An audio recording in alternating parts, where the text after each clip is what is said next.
ഫെബ്രുവരിയിലും വൈദ്യുതിക്ക് surcharge യൂണിറ്റിന് 10 പൈസ വെച്ച് പിരിക്കുമെന്ന് KSEB അറിയിച്ചു. 2024 ഡിസംബറിൽ വൈദ്യുതി വാങ്ങിയതിൽ 18.13 കോടിയുടെ അധിക ബാധ്യതയെന്ന് KSEBയുടെ വിശദീകരണം.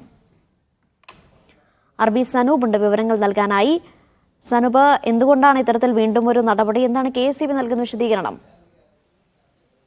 അനിഷ, KSEB സ്വന്തം നിലയിൽ പിരിക്കുന്ന ഇന്ധന സർചാർജാണ് അടുത്ത മാസവും പിരിക്കുന്നത്. ഫെബ്രുവരിയിലും യൂണിറ്റിന് 10 പൈസ വെച്ച് പിരിക്കാനാണ് KSEB ഉത്തരവിട്ടിട്ടുള്ളത്. ഇതിന് പ്രധാന കാരണമായിട്ട് അവർ പറയുന്നത് 2024 ഡിസംബറിൽ പുറത്തുനിന്ന് വൈദ്യുതി വാങ്ങിയതിലെ ഇന്ധനം ഏറ്റക്കുറച്ചിൽ അതുമായി ബന്ധപ്പെട്ടുണ്ടായ നഷ്ടം 18.13 കോടിയുടെ അധിക ബാധ്യതയാണ്. ഇത് തിരിച്ചുപിടിക്കുന്നതിന്റെ ഭാഗമായിട്ടാണ് ഉപഭോക്താക്കളിൽ നിന്ന് സർചാർജ് പിരിക്കാൻ വേണ്ടി തീരുമാനിച്ചത്. ഇത് KSEB സ്വന്തം നിലയിൽ പിരിക്കുന്ന സർചാർജ് മാത്രമാണ്.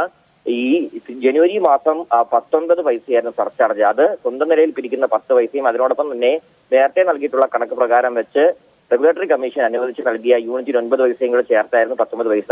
പക്ഷെ അടുത്ത മാസത്തേക്ക് നിലവിൽ KSEB സ്വന്തമായിട്ട് പിരിക്കുന്ന സർചാർജ് മാത്രമാണ് പ്രഖ്യാപിച്ചിട്ടുള്ളത്.